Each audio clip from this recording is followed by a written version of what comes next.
Anong pangalan? Anong ano nyo, sir? Sweetscape. Salon. Sweetscape Salon and Spa. Located po yan, sir, saan po? Sa public market. 4 na branches yan. So, ano po yung 4 na branches, sir? SM, Lemery, Batangas, Limbo, Lumang Palengke, sa San Pascual. San Pascual, sir? Saan banda dun, sir? Market.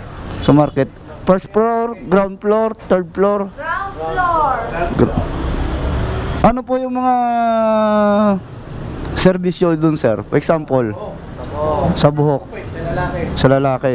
Barbero ako doon, sir. Oh, yun, barbero kay sir.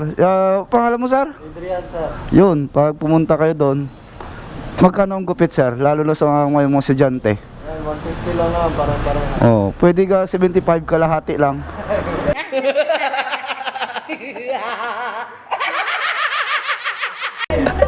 Buwas na buong ano, 75. Meron Shaggy. Shaggy. Sige. Yun, ma'am. Pwede po bang ano sa mga babae naman, sa mga oh. May extension, may mga massage, may mga nail, Sige. sa buhok, may riband, Oo. mga ganun. Sa mga riband, anong klase mga riband? Anong klaseng riband? Oo. Mayroon kami mga OPS, kung tawagin. Organic force Organic, strengthening. oo. Yun. Mayroon kami yung mga treatment lang. Halimbawa, mga botox, gasolyan, Oo. yung mga ganon.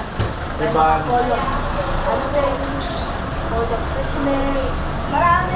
So, Highlight. Marami, ma'am, di mo lang masolo, ma'am, no? So, try to visit their parlor located at San Pascual Public Market, mga bro. Puntahan nyo na lang doon, yun sa palengke. Kasi nandito sila ngayon, nagmamarites sa Ilas Pizza. So, yun, irereklamo na. Okay na. Ma'am, okay na po. Food Panda.